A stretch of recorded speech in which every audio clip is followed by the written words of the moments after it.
We're going to start with a word of prayer. Good and gracious God, we gather on this glorious day, thankful for your presence in our midst. Thankful that we can gather and learn and receive and hear how we can be faithful to you as we build on the traditions and foundations of those who come before. Speak to us, Lord, your servants are listening. In Christ's name we pray. Amen. Amen. I'm not turning Okay. Yeah.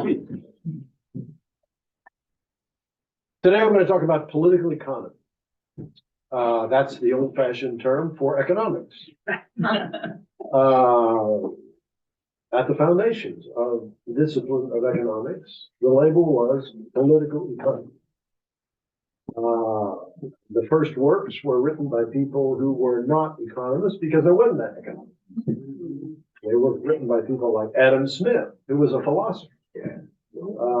And by a little later, you get David Ricardo, who really is more an economist in the contemporary sense, loosely. At any rate, I'm going to be talking about the set of issues around the emergence of political economy, and closely related, having to do with the Industrial Revolution. The Industrial Revolution. It is a huge topic, and today I'm going to just give you an hors d'oeuvre of what could be 10 lectures. I say that because I think it will probably intrigue some of you in the room, and I just want to assure you there's a lot more to read and think about. There are some famous books on this topic, really famous books. The most famous is a book by a German sociologist called Max Weber, W-E-B-E-R. Weber, not Weber, Weber, German pronunciation, Max Weber, one of the most important books in the history of the development of the social sciences. You've probably heard you've probably heard from a part of the title, The Protestant Ethic and the Spirit of Capitalism. The Protestant Ethic and the Spirit of Capitalism.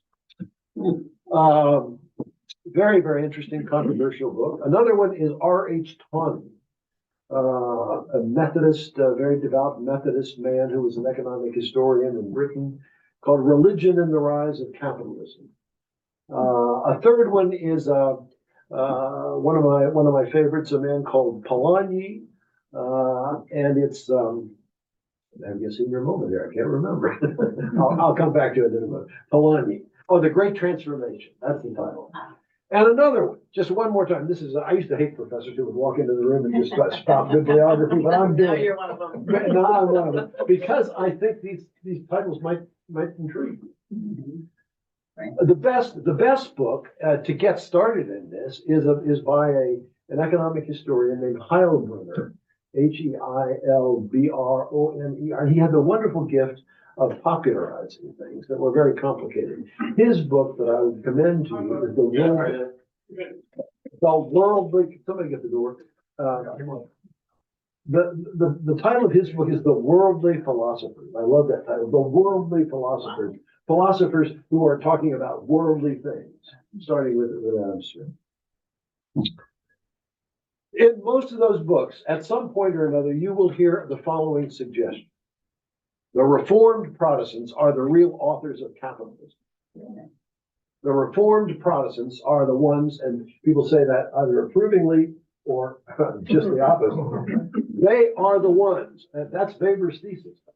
The Protestant ethic is the Reformed ethic, Reformed Protestant ethic, and he raises this question. He says, why is it that these market economies began to emerge in certain places and not others? And the answer is, these are places that were dominated by Reformed Protestants. Switzerland, Netherlands, Scotland, England, United States. I hope you get the drift here. He looks at, and he said, and it's because of an ethic that they absorbed and lived out. And the result, it's more complicated than that, but that's the key point. Now, I want to talk about that today in the context of the development of Reformed political thought. And I'm talking about a tradition, of course, that's 500 years. And in the middle of that tradition is the period we're talking about, which is the 1870s through World War I. That's the period in which industrialization really takes off. Industrialization really takes off. And Polanyi says that's the beginning of the modern world as we know it, industrialization. There's all this stuff going before scientific revolution and all that, but as a practical matter, the industrial revolution is what changed everything, changing the world in a way that tangibly affects people's lives. I remember what I said last time about how I'm not under no illusions about people remembering anything, but just that's kind of a tick. Remember what I said last time about industrialization. It's a very simple idea. I remember when I first got, I was taught to me this, I finally thought, gee, that's a very simple way of getting at it. And I think it's right. The substitution of inanimate sources of energy for animate. Now that's abstract, but let me just pin it down. Before the emergence of these machines, steam, electricity, based on that inanimate sources of energy, you really had to have basically two things. Either you did it yourself, climbed up the hill, or a horse, or some oxen. That was it.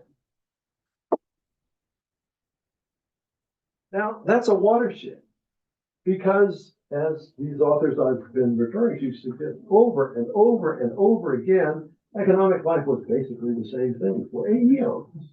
Basically the same thing, little movement. Because what? There was no dynamism to economic life, because you couldn't imagine really improving dramatically, significantly, the production of goods and services. It was basically a very limited quantity, and it was static. One of the reasons why in most of these societies, pre-industrial societies, you have a tiny little elite who live reasonably well, and the vast majority of the population are desperately poor because there's so little to go around. Now, these people over in the palace have a decent living, probably not as far inferior to ours, while the vast majority of the population are literally starving or close to starving.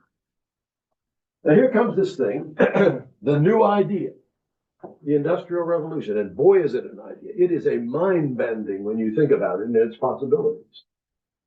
With the Industrial Revolution, you get growth, possibility of growth. When I was teaching this stuff at Georgetown, I would literally ask students to imagine a pie growing. For the longest time, the pie was pretty much the same thing. Dividing up the pie. But then with growth, you can imagine more goods and services, and more goods and services, and more goods and services, and more money to be made, etc. It introduces a dynamism into people's economic lives and the rest of their lives as well, which previously wasn't there. Just a huge cost. What? Cost. Well, exactly. And everything changes. Literally everything. The labor force changes. And on and on and on. Everything changes. Now, that happens in this period. It actually comes a little earlier. Wealth of Nations is written in 1776, not 1870s, but it takes a little while for these ideas to get really in the focus. By the post-Civil War era, in our country, in Germany, Britain has the kind of pride of being the one that starts this ball rolling. But you really get massive industrialization in the period after the Civil War. I mean, this country is just a perfect example. It's an explosion of industrial activity. New cities emerge and so forth. So you've got this new idea of growth, and you can imagine sort of the scales falling from people's eyes and thinking, wow. Comparable to the kind of stuff we hear now about the latest technological invention. Wow. Now, in this period, there are two questions that arise out of this. And already I'm going to complicate the thing that I said at the outset. It's more complicated than it first appears. The first question, and by the way, once this happened, it immediately posed a challenge to governments. It immediately posed a challenge to governments because they feel the need to be in this growth game. If you're not in the growth game, you're backward. And your societies begin to resent that. You got to be in the growth game. Big question. How do you do it? As a government official. And to make it, complicated situation, far simpler than I should do. I'm going to say there basically were two alternatives at the time, and they were very interestingly parallel to the alternatives that exist to this day. You've heard that word mercantilism. That's one way of pursuing it. And by the way, we're seeing echoes of that right now, literally. It's tariffs, building a wall, well, no, wait a minute, resisting trade. Yeah. Building sort of a fortress around your country, governments investing in that domestic economy, and building it, shall we say, from within, while as much as possible excluding the possibility of others intruding into it. It's a kind of internal strategy. The other strategy, which we associate with Adam Smith, the wealth of nations. The wealth of nations is to what? Tear down the barriers and freely trade. And encourage entrepreneurial activity that goes where it will. So you have this free-flowing image of economic growth versus one that is somewhat more insular. And by the way, the loose fallout from that was fascinating. It's basically in historically Protestant, Reformed, not just Protestant, but Reformed Protestant countries that the free-flowing idea prevailed. It is in Lutheran, Catholic countries, continent of Europe, on the continent of Europe, where the mercantile idea prevailed for at the beginning. It was a kind of a nice little sort of pattern there. If you're of this religion, you're likely to be more that, etc. Isn't that interesting? Because you can imagine the economic historian looking at that and saying, wow, isn't that interesting? Now, here I want to complicate the Weber-Polanyi thesis considerably. Because the religious response to this was not initially, including our spiritual forebears, certainly not John Calvin. The religious response to this possibility was not just enthusiastic embrace, even among Reformed Protestants. The possibility of growth posed this problem. Just think about it for a second. I hope you will grasp it. Yeah, it's nice to have more food. Yeah, it's nice to have more goods and services.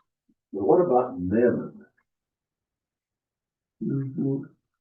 What is mammon? Mammon is a symbol of spiritual challenge, spiritual threat coming from prosperity, right?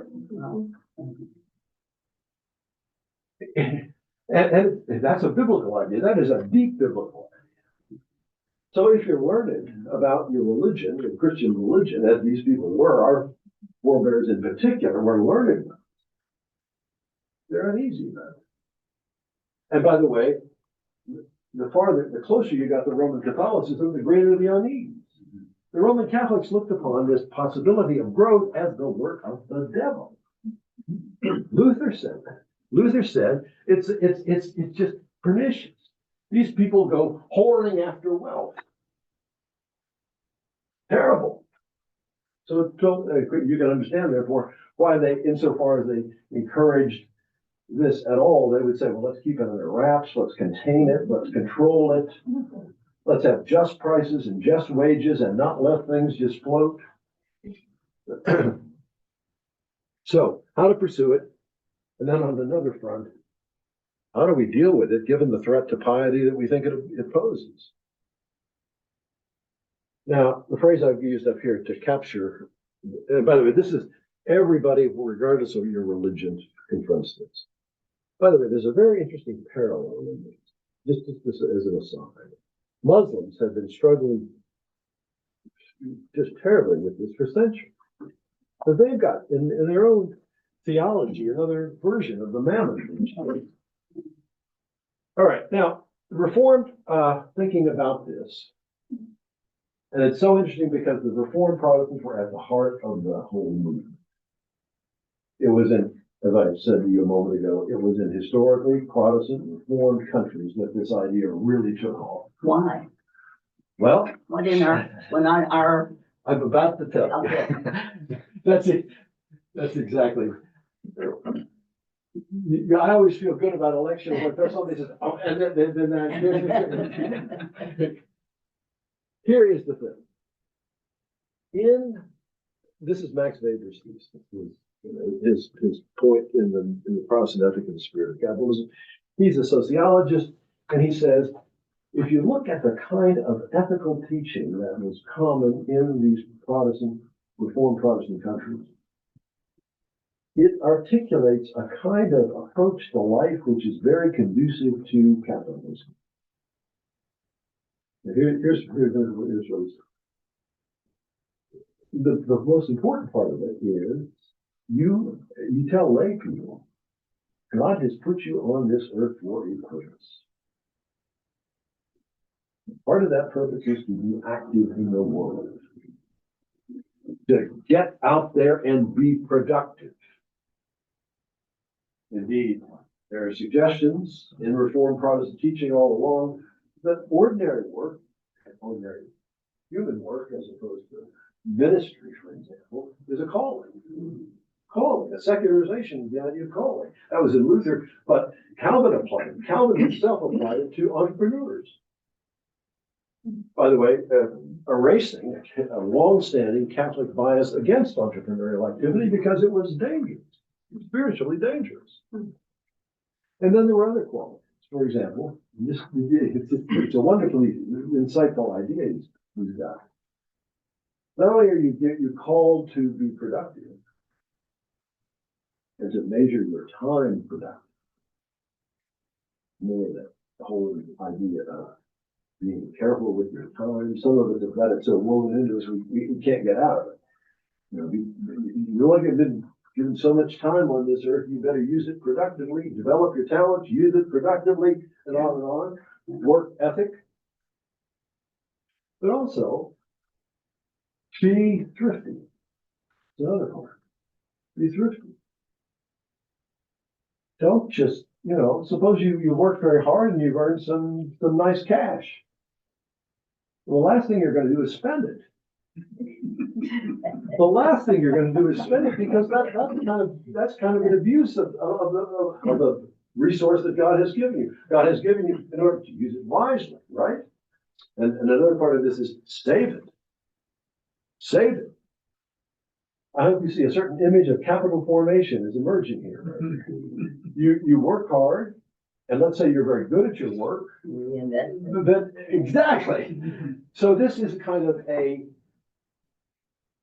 sort of an ethic which is conducive to productive uses of capital. Productive uses of capital. And by the way, if you also say, as not so much Calvin, but other later Reformed thinkers said, the banking industry is entirely God's creation every bit as much as plowing a field. So suddenly you've got pious bankers. I hope you see where this goes. So it's if you will, a certain approach to life which is perfectly compatible with a dynamic, productive economy. And it's so fascinating. You basically tell people, work hard, amass wealth, don't consume, use the wealth productively. This is, you might say, the total Protestant ethic leads rather naturally, almost directly to a market economy. Almost directly. And that's the idea of it being conducive to a market economy is entirely unintended. Calvin is not the house theologian of the Chamber of Commerce in Geneva. He's not. That's not the point. The point is to create really pious, productive people. But if you do that and you keep doing that over and over and over again, you end up with what? You end up, unless you're careful, and here comes the thing, unless you're careful, you end up with a flourishing capitalist economy. Yeah. And by the way, and at some point, you have to raise the question, well, who's going to consume all this stuff? That's another for another day. But now, so Reformed ambivalence, I hope you see here. And by the way, to this day, in certain kinds of Presbyterian churches and congregational churches, Dutch Reformed churches, you will get some version of this. I certainly grew up with it. That's exactly the way I was raised. Exactly. On the other hand, you've got this problem with men. And as this thing began to take shape, developing, over decades and so forth, the pincers sort of crush each other. They just, it's very clear where this is headed. It's moving in a certain direction. You might say inexorably it's moving in a certain direction, while at the same time, with a little secularization, just throw in a little secularization of this pious sort of approach to life, a little secularization, and you've got what? People who are really dedicated to worldly success. Just takes a little secularization, just remove slightly the strong emphasis on being a pious person as opposed to, well, being a successful person. And you're on your way to the problem of mammon. The problem of mammon, I think Emily will agree, is not a small issue. Biblically, it's not a small issue at all. It is a fundamental problem. I hope you see the deep contradiction here. You're producing people you're pushing people in, drawing, that's right, drawing people in a certain direction, which is sort of going to produce a big tension. It should produce a big tension. But it changed. It gradually changed. It did change. The ambivalence faded. Question is why? Why did the ambivalence fade? I want to suggest two reasons. And more Reformed Protestants became comfortable with it, this approach to life. Starting around the time of the American Revolution, and this is a big shift. Before the time of the American Revolution, Reformed Protestants generally said, think of Massachusetts Bay Colony. The Puritans. Now, the Puritans were into this thing that I've been describing as the Protestant ethic in a big way. As a matter of fact, much of Weber's evidence that he cites in the Protestant ethic of the spirit of capitalism is Puritans. So they're into this in a big way. And they, in their creation of a society, they have a whole social ethic, a political ethic. And the goal of that is to create a holy commonwealth. That was Massachusetts Bay Colony. That's the way it called itself, characterized itself. We are a holy commonwealth, a commonwealth dedicated to creation of an environment, maintenance of an environment which is conducive to godly living. Godly living was the goal. Not GNP, godly living. And as a result, Massachusetts Bay Colony limited freedom of economic activity in a variety of different ways. They were literally determined to keep the lid on.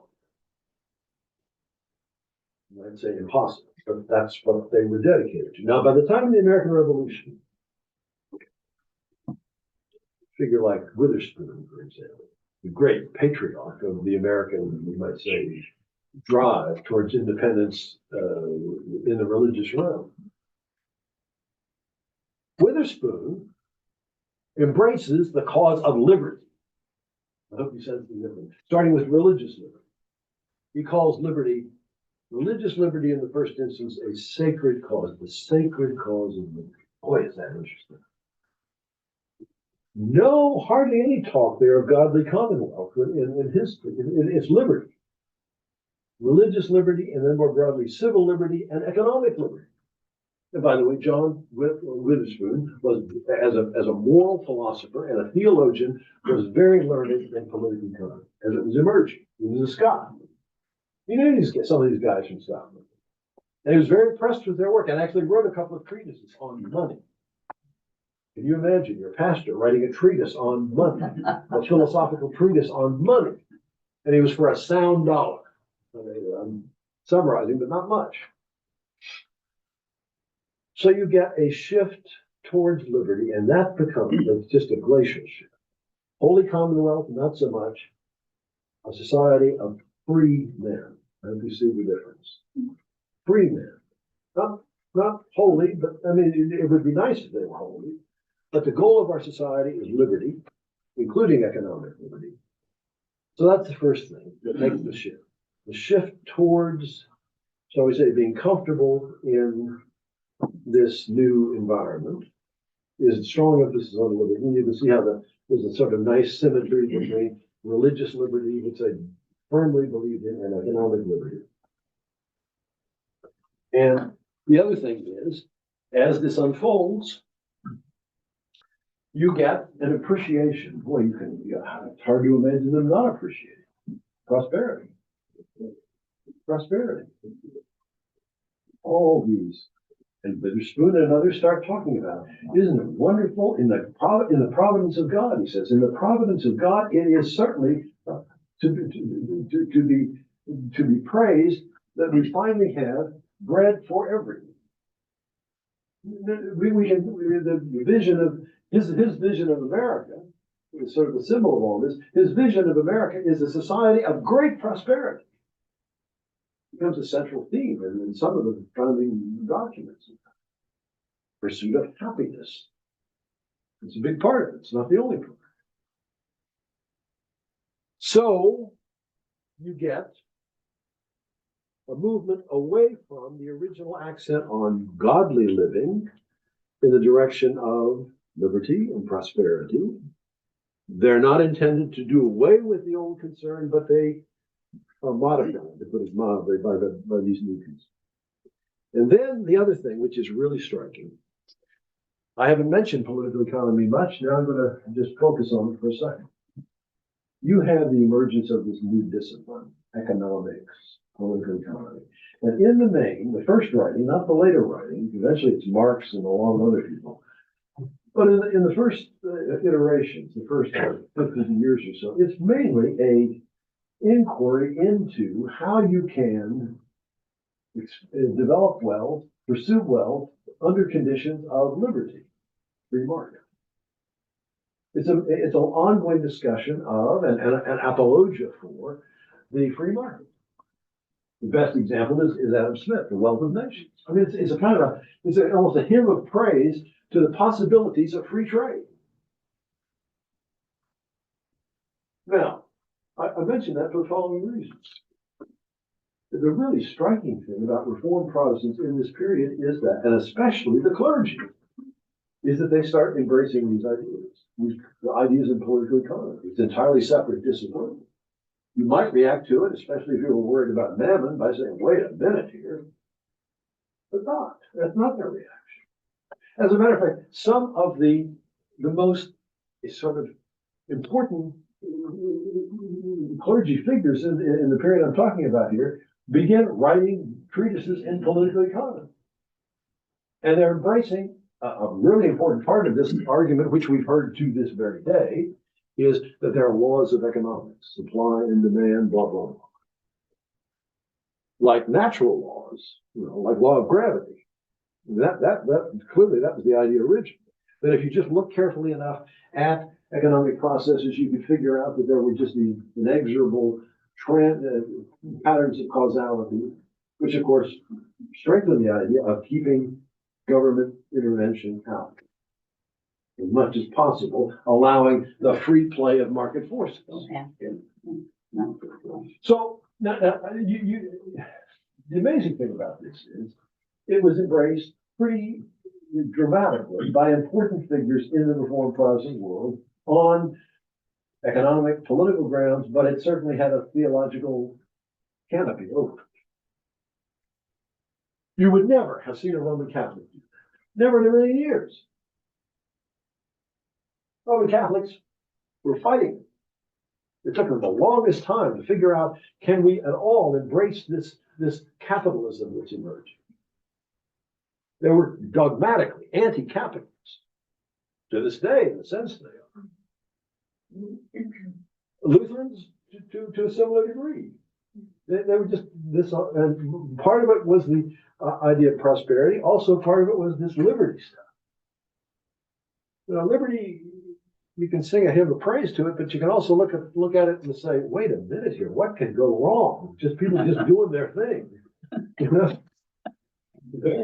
Well, the Reformed Protestants tended to be on the side of let them do their thing with some qualifications. Now I'm about to get to the qualifications.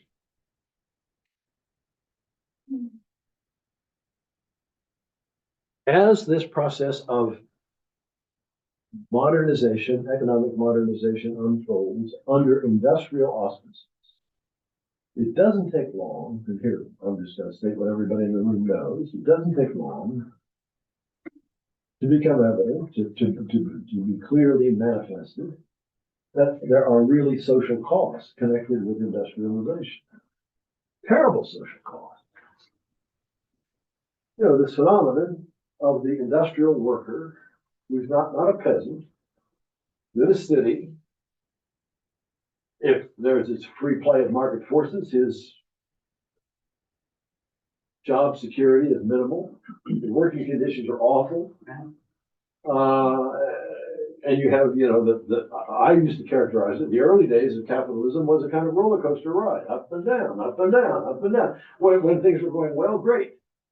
When things not so well, and you had this terrible thing of kind of people being concentrated together in slums. That was another big part of the thing. Kind of grim conditions. You know, just read Dickens if you have questions about that. Just read, you know, one of those novels. Now, our spiritual forebears were not unaware of that. On the contrary, it became the other great theme in their discussion of this in the industrial era. By the way, I've got the term social question up here.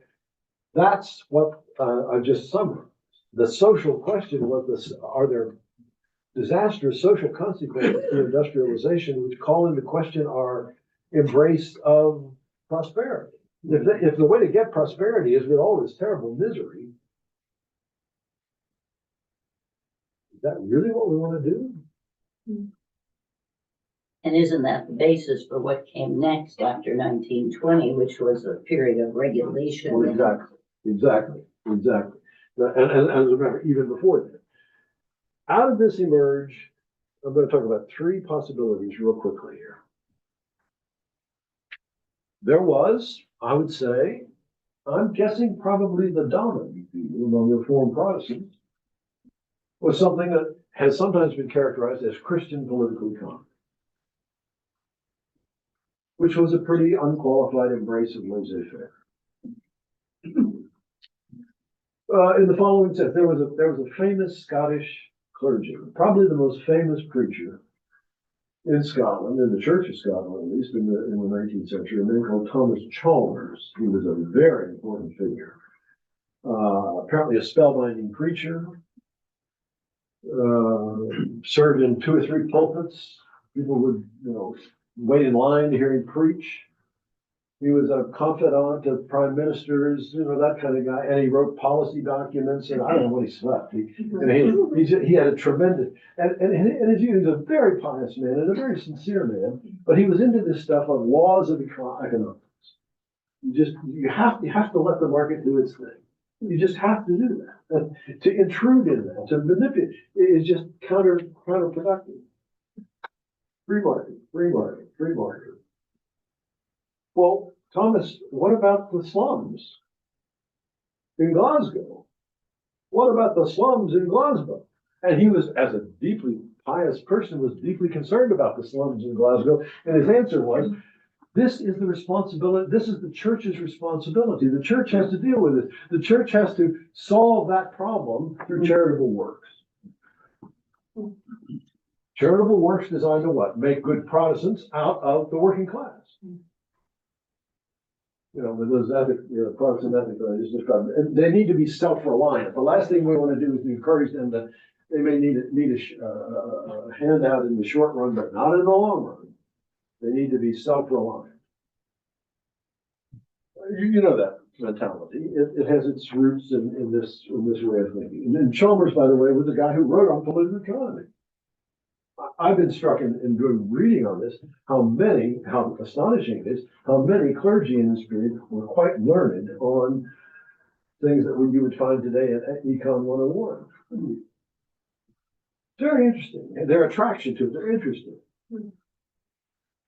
Christian, the other side of this, however, and this is a debate that quickly develops here. The Christian political economy people very quickly got a backlash within the Reformed Protestant world.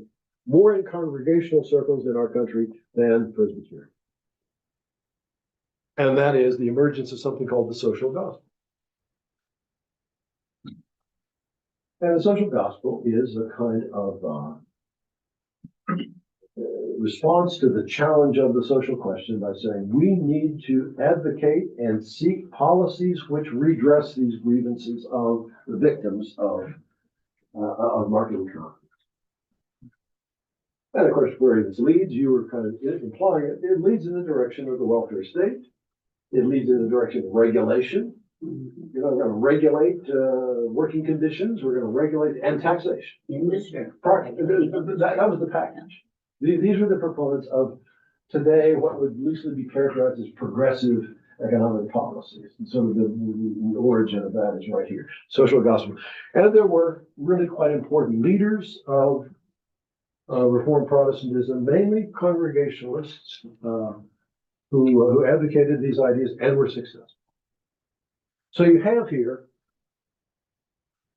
a kind of division in the Christian or the Reformed Protestant world, which exists to this day. You can see it clearly if you look at read the journals that are read commonly by clergy and others. You will see a kind of division along these lines. The third thing I want to mention very quickly, because it's important just in terms of mapping out where things stood. This is the period in which you get the rise of the great isms. The industrial era is the Great isms. Oh. Ideological politics, and nationalism, of course, plays a big part in this, and that is an ism. It's a way of approaching politics with a certain set of ideas that are pursued vigorously. But it's also a period in which you get the emergence of what today we would characterize as the political left in the following form. Huge, especially in Western Europe, you get labor unions grow like tops, just dramatic increases. In Germany, in the Netherlands, in Britain, and in this country. This is kind of the halcyon days of labor politics, the industrial era, in which you actually have a labor candidate running for president. Now, communism is a little later. Communism really is the creation of the post-World War I era. It comes after that. Lenin, after all, they see the communists sort of emerge as a variant of socialist politics just around the time of the First World War and then after. Now, these Reformed Protestants were aware of that, and on the whole, unlike some movements, they were not having any of that. They were pretty dismissive of socialist ideas as misguided. You will hear, if you hear somebody else talking about the history of religion and economics, somebody talking about Christian socialism, a lot of that in Western Europe, Reformed Protestants were not partial. These weren't. And that sometimes is characterized as yet one more piece of evidence that they are what? On the side of Calvinism. Let me just summarize, then let me just conclude with this observation. The thing I've described in the last 45 minutes, the thing I've described is a sea change. It is a mammoth change. And it of course is the source of Protestant reformed Protestant thinking as we know it today. If it hadn't happened, we would be in a different church, worshiping in a different way. It is a sea change. I think it's as important as any change that takes place after the Reformation. Very, very important change. I think I'll leave it there. Let me just stop there and invite your questions and comments. Yes. I've got a question. There are two versions of the Lord's Prayer in the Bible, and one group's asking for relief from their debts, and another group is asking for the trespasses. Yep. And the Reformed Church, I look at and I see the Scots and the Presbyterians, et cetera. And then on the other side, I see the Catholic and Episcopal churches and Yep, so yep. forth. Is there a political No, reason? no, there's a theological. Okay. Theological reason is the truth I'm about to say. Reformed Protestants have said that this is biblical debts and not trespass. More biblical. So it's a theological reason, not a political. Which version is more biblical? Yes. Yes. Well, Jesus had a lot to say about the poor versus the rich. Yes, yes, yes. And I just wonder how the reform capitalistic free market economy theologians reconcile the growth of wealth of nations Mhm. and individuals with Jesus' teaching. And if in fact the opposing economy, the mercantile economy, produced less fabulously rich people. A very good question. Very good question. And I would say the answer to that is the following. You're asking what would be the defense from the point of view of somebody who is a believer in the things I've been sketching out. I think the answer would be, over the long run, there is far more abundance produced by a free market economy than one which is contained.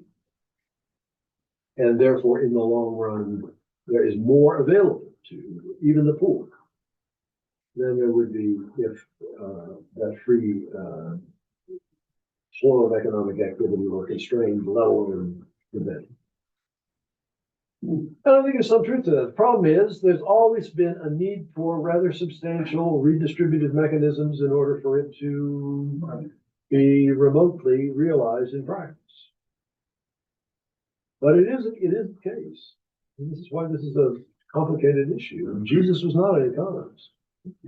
I'm sorry, it was not, He was not an economist. okay. Jesus was addressing a very direct, practical, immediate problem. There are these poor people. He wasn't asking the question, as far as I know, didn't ask the question, what is the economic system that will allow us to alleviate, if not eliminate, the poverty of those who are the poor. And so the defense would be just what I've indicated to you. And by the way, I hope you understand, most of the defense of these practices was done in the greatest sincerity from religious people. They were looking at the situation and saying, now, how can we arrange things in such a way that there really is a expansive productivity that benefits not just a few? That was never their position. Not just the few, but the many. And to some extent, there's no doubt that has been exactly what has happened. And by the way, let me add one other thing. It's happened much more effectively in the domestic organization of industrialized economies than in the global economy. That, if you will, ratchets the problem up to yet another level. Yes. Yeah, excuse me, to pick up on your response a little bit and Sonia's question. One of the things that I kind of recall, one of the things that we've sometimes talked about in Bible study is the early disciples, the early people in the Christian church. They took all of their, if you will, theirs isn't the right word, but what they produced, foods, and they contributed it all to a central place so that all would be supported. And then those in the most need would get what they needed and others maybe not so. And I'm reminded, I believe this is correct, you mentioned the Massachusetts Bay Colony. When the early pilgrims came over, the way they organized their so-called economy, if you will, was people would produce food, grow, etc., very agrarian, I guess, and animals and so on and so forth. It would be controlled by the state, sort of, to distribute to everybody. And it didn't work real well, as I recall, because they weren't producing enough. And at least one commentary that I read about what happened is it all changed when they said, no, this isn't working. We'll allow each person to keep what you have and then in an economic way, share it so that people were motivated to say, if I work real hard, getting back to one of the other points that you made, I will gain more. And all of a sudden it kind of, I mean, I may be oversimplifying here, but it went from a lack of enough food and whatever resources for everybody to a growth model that you talked about, or then it fostered much better. So what happens is I'm thinking is that, you know, going from the Bible where all the early Christians pooled their resources, and maybe that worked in smaller groups, but in a larger contingent of folks, from an economic point of view, to allow people to enjoy some reward for their efforts, grew the pie much more significantly than if everything was put into a central location and distributed. To some extent, that may be why the Soviet economy, for example, I may be reaching too far here, just can't seem to get out of its own way. Well, let me say at least two things about this. I think you overstate the point a bit. So let me just, I don't disagree entirely, but I think you overstate it. It's not that an economy that's structured in such a way as to restrain the economic freedom of people results, certainly not necessarily, and maybe even naturally, in a lack of goods and services. I think that overstates the point. There are cases where that has happened, but there are also cases where just a very different thing has happened. I think this is the way to frame it. If you restrain these economic impulses, you tend to get less, not none, but less economic goods and services than if you just have a kind of free flow of economic activity. Now, the people who defend that would say less is okay if we don't have the social consequences that come with capitalism.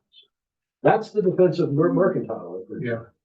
That's and you know we will maybe not have quite the high standard of living that would be produced otherwise, but we will get a standard of living which is more in keeping with our values, and especially if those values have to do with, you know, social justice or in the case of the Puritans, many of them were quite prepared to say, for the sake of righteousness, we will contain this economic impulse because we don't want mammon to take over. So it's not a matter of destitution versus wealth. It's more complicated. The other thing I want to say about this is this, and I hope. Let me just make the point. In this period that we're talking about, something emerges in the academic study of religion, which is fascinating. Something called social ethics. Didn't exist before. Social ethics. And you have seminaries creating a whole faculty doing social. Well, what is social ethics? In a way, we've been doing social ethics right now, just looking. Ethics, of course, in this first instance, has to do with the most basic questions of right and wrong. What is the right thing for me to do in this circumstance? What should I do if I want to live a good life? Those are very personal questions. But there are another set of questions that have to do with the structure and functioning of social institutions, which are in a different category. That is, if I've got a certain set of values, how are they served by social institutions, economic institutions, educational institutions, and so forth? And it was recognized in this period, and I believe this to be the case, that those require a different kind of reasoning than the sort of reasoning which tells us directly what should be done in this particular circumstance. And because it introduces these considerations of unintended consequences, that's a big part of this. Long run as opposed to short run. Another one that you touched upon, social institutions almost inevitably have an effect upon people's motivation. How do we motivate people to get them to do this and not that? Now that's complicated stuff, but that's what social ethics is, and I have come to really believe that this is, it was and still is, a valuable contribution to the refinement of our thinking about this matter. I don't think, and this is a very debatable issue in theological seminaries today. I don't believe Jesus had a social ethic. I really don't. I think he had ideas which could be translated into a social ethic, but most of his focus was on something much more practical and interpersonal. That's maybe a provocative thing that could easily take us up for another hour. Would Jesus have been a communist? You mean like Lenin? Well, I mean, that's me. Was that what you mean? Yeah, I'm talking about his philosophy of, giving away your wealth to the Well, poor. but being a communist means normally a whole series of things about power, about using power. I mean, that's what Lenin was about. Is that what you mean? No, I don't mean. Yeah, So you mean, maybe the better question might be, would he be sympathetic to Marx? Probably so, yes. Maybe on some counts, certainly not on the atheism part. Yeah. Anyway, you had a question?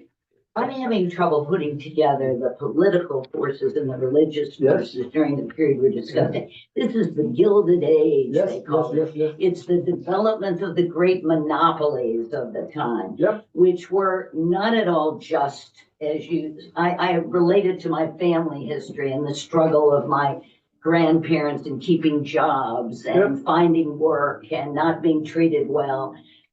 And I'm also relating it to, I was telling you, my husband's grandfather was a Congregationalist minister during this period of time. But he was very much of the Puritan variety. He's preaching the most Puritan ethic.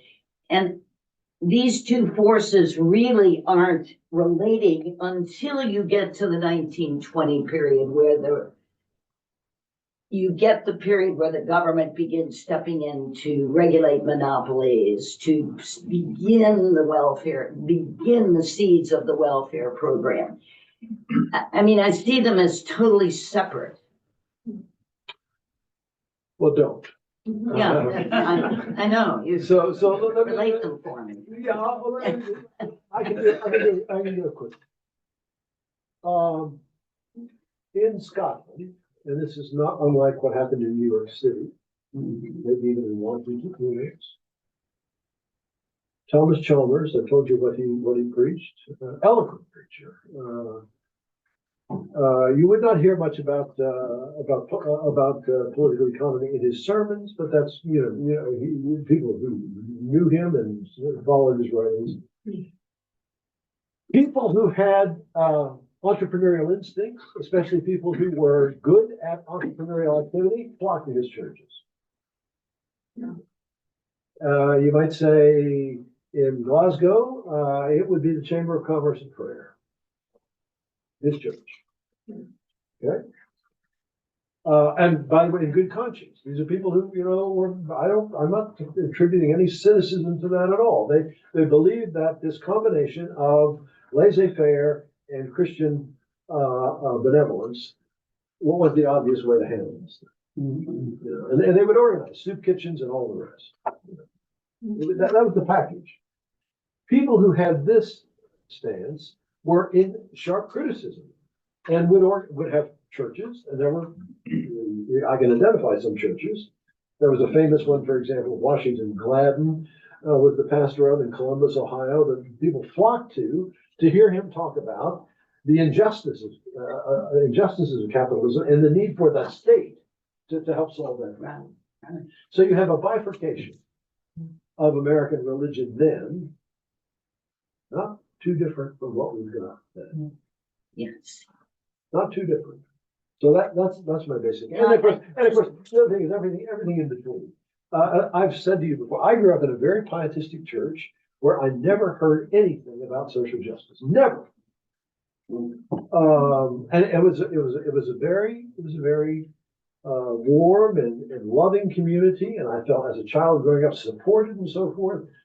But and then when I went off to college, and I remember hearing for the first time about this figure called Reinhold Niebuhr, and who was, you know, a great, incredibly important figure in the development of social ethics. That was his thing. I was just startled.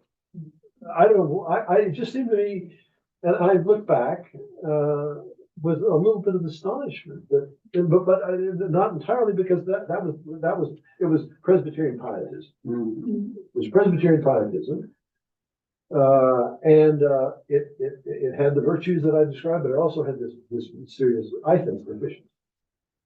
Yes, sir. You at the beginning talked about the great economic growth linked with thrift. Yep. And I would suggest that thrift gives you discretionary funds to do the things that are necessary to help people who are less. Fair enough. Absolutely fair. And that's the way they looked upon it. But that depends on the individual and the. Well, of course. And so I hope you see Chalmers. Chalmers is appealing to you as a layperson.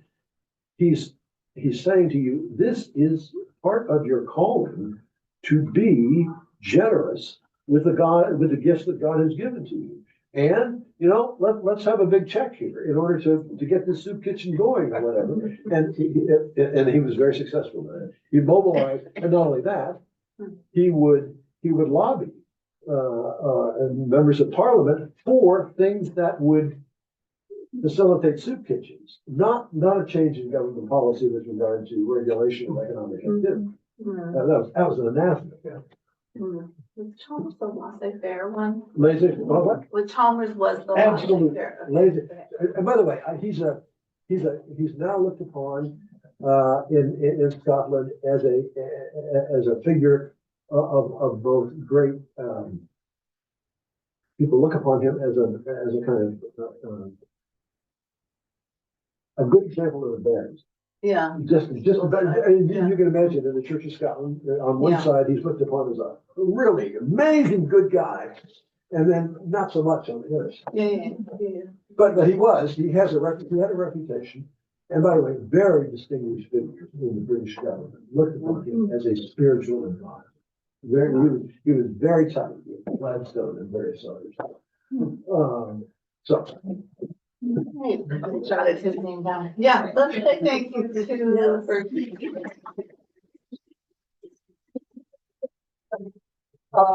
gonna hear next week about imperialism.